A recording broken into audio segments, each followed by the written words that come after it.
Hello everyone, welcome to GS with concept classes. आज की class में हम लोग बीपीएससी मेंस के एग्जामिनेशन के पैटर्न में जो एक सेक्शन ऐड किया गया है, एसे का सेक्शन यानी निबंध का सेक्शन, उस सेक्शन पे हम लोग डिस्कस करने वाले हैं। इस सेक्शन को हमने 12 टॉपिक्स में मैंने डिवाइड किया है। इस सारे 12 टॉपिक्स पर अभी हम डिस्कस करेंगे। कल मैंने कम्युनिटी बॉक्स में भी डाला था टॉपिक्स को, लेकिन उसमें हमने 9 टॉपिक पर डिस्कस किया था। कम्युनिटी बॉक्स में जो हम पॉइंट जो डाले थे उसमें हम 9 टॉपिक्स पर डिस्कस किए थे। अभी हम 12 टॉपिक्स पर डिस्कस करने वाले हैं, लेकिन उसके पहले थोड़ा सा हम इसका तुलना करेंगे यूपी पीसीएस के एग्जामिनेशन से और यूपीएससी का एग्जामिनेशन से। तुलना करना इसलिए इम्पॉर्टेंट है क्योंकि बीपीएससी अभी ऐसे क्वेश्चन को किस प्रारूप में पूछेगी, किस फॉर्मेट में पूछेगी, ये क्लियर नहीं की है। ठीक है, तो फर्स्ट ऑफ ऑल हम लोग यूपी पीसीएस पर थोड़ा सा डिस्कस कर लेते हैं। यूपी पीसीएस में जो एसे का पेपर है वहाँ पर 3 घंटे का पेपर होता है, और वहाँ पर जो एसे का पेपर है वो 150 मार्क्स का है। ठीक है, 150 मार्क्स का वहाँ पर एसे का पेपर है, और वहाँ की जो आयोग है वो 3 एसे वहाँ पर लिखवाती है आप लोगों से। ठीक है, ये यूपी पीसीएस का सेक्शन हो गया। 3 घंटे का पेपर होता है, 150 मार्क्स का होता है, 3 एसे लिखना होता है। लेकिन अगर आप यूपीएससी का क्वेश्चन पेपर को देखिएगा तो यूपीएससी भी 3 घंटे का ही टाइम देती है, लेकिन यहाँ पर इनका जो एसे का पेपर हुआ है वो 250 मार्क्स का है, और ये मार्क्स का डिस्ट्रीब्यूशन करते हैं 125 इंटू 2, यानी 2 एसे यूपीएससी लिखवाती है 125 मार्क्स का। और यहाँ पर यूपी पीसीएस जो है 3 एसे लिखवाती है, 50-50 मार्क्स का 3 एसे लिखवाती है, तब ये 150 मार्क्स का होता है। तो आप इसके आधार पे आप बीपीएससी का अभी अनुमान कुछ हद तक लगा सकते हैं कि बीपीएससी जो 3 घंटे का जो पेपर लेगी और ये 300 मार्क्स का जो पेपर है, इसको बीपीएससी कैसे ले सकती है। हो सकता है कि बीपीएससी अभी क्लियर नहीं की है, लेकिन इन फ्यूचर में इसको क्लियर करे। मुझे लगता है कि बीपीएससी 100 मार्क्स का हो सकता है कि 3 ए से पूछे, तब इनका जो है 300 मार्क्स का हो जाएगा। और ये जो 3 ए से पूछेगी उसको 3 भागों में बांट करके पूछेगी, 3 सेगमेंट में बांट करके पूछेगी। सेगमेंट ए, ठीक है, सेगमेंट बी और सेगमेंट सी, और इसमें से एक एक ऐसे चुनने के लिए आपको दे दिया जाए। इसमें बीपीएससी हो सकता है 3 ऐसे दे, इसमें से एक आपको लिखने के लिए कहे, इस सेक्शन में से भी एक लिखने के लिए कहे, और इस सेक्शन में से भी एक लिखने के लिए कहे, तो 300 मार्क्स का हो जाएगा।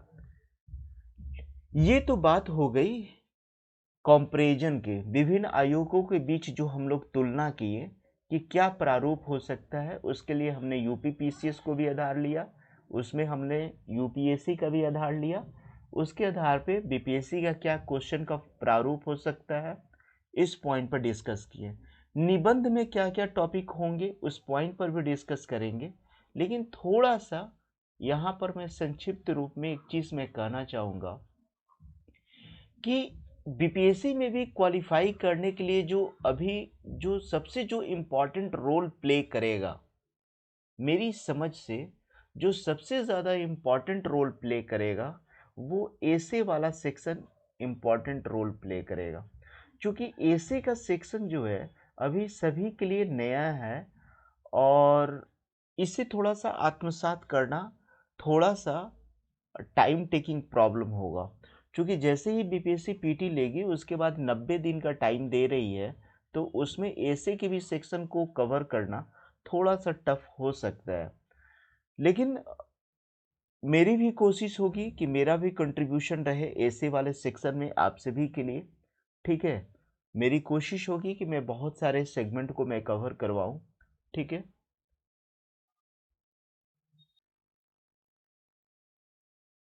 ओके, तो यहाँ पर अब हम लोग देखने वाले हैं कि जो बीपीएससी का जो ऐसे का जो टॉपिक हो सकता है वो किस बेस्ड पे हो सकता है। अभी हम लोग फॉर्मेट पे डिस्कस कर लिए।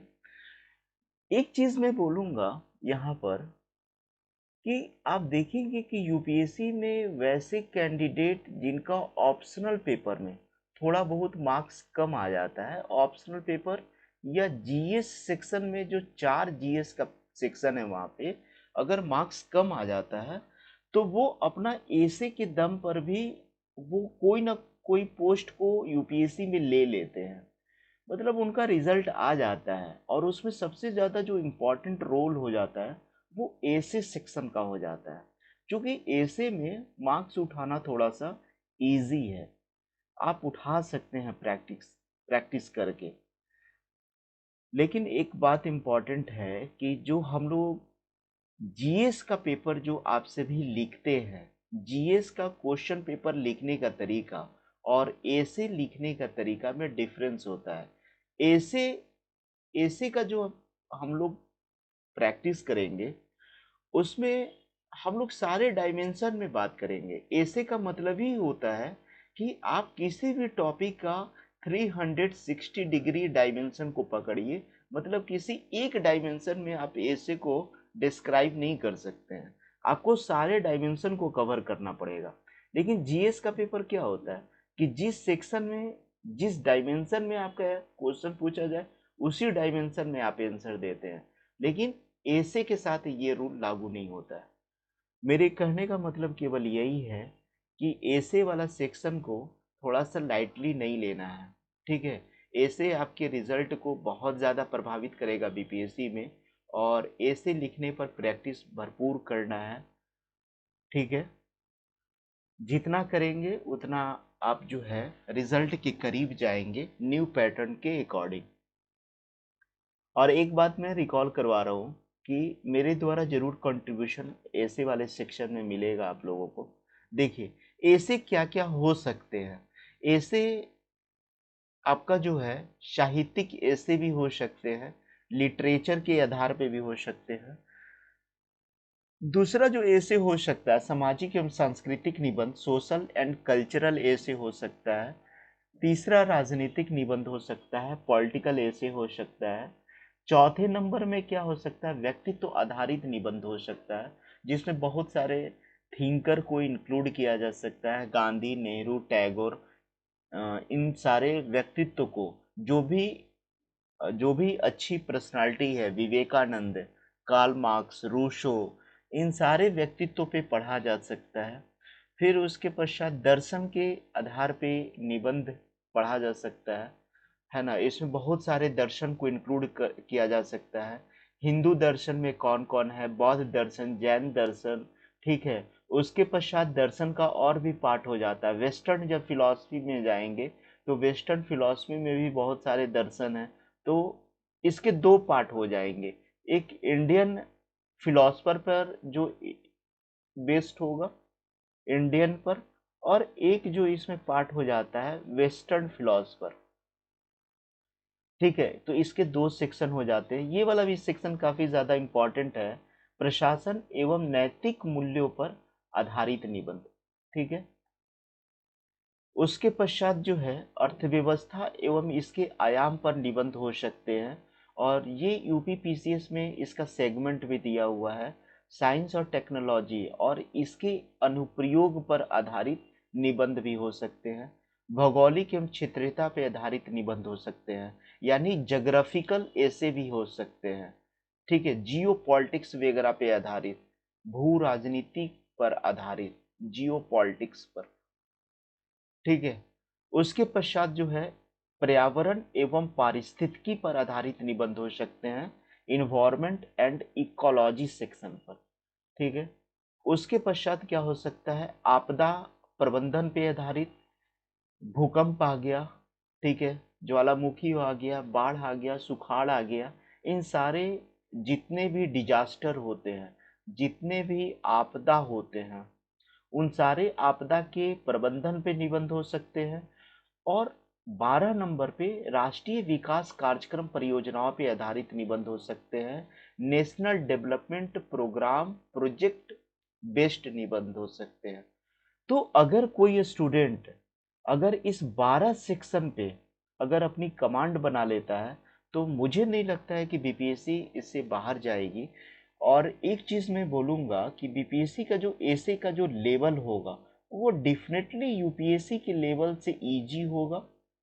और बीपीएससी ज़्यादा से ज़्यादा टच करेगी तो यूपी पीसीएस के लेवल को टच कर सकती है, लेकिन यूपीएससी के लेवल को टच नहीं करेगी। तो इसलिए आप यूपी पीसीएस को भी अगर आप आधार बना करके चलते हैं तभी आप बेहतर परफॉर्मेंस कर पाएंगे। ठीक है। तो जब तक बीपीएससी सिलेबस नहीं देती है आप इतने सेगमेंट को माइंड में रख करके अपनी तैयारी को आप स्टार्ट कर सकते हैं। और मैं डेफिनेटली दावे के साथ कह सकता हूँ कि अगर आप इतने सेक्शन पे अगर आप अपने निबंध को तैयार करते हैं तो आपकी निबंध पे पकड़ अच्छी हो जाएगी और इससे बाहर निबंध नहीं जाएगा, क्योंकि बीपीएससी ज़्यादा से ज़्यादा यूपी पीसीएस को फॉलो करेगी। ठीक है। फिर हम लोग आगे भी डिस्कस करते रहेंगे। और थैंक यू वेरी मच। और आप लोग अपनी प्रतिक्रिया दे सकते हैं, आप लोगों के मन में ऐसे को लेकर के क्या विचार चल रहा है। मुझे लगा कि बहुत सारे लोग को असमंजस की स्थिति में होंगे, इसलिए थोड़ा सा जो है अपना जो लाइफ का एक्सपीरियंस है उसको शेयर कर दिया जाए। Thank you very much.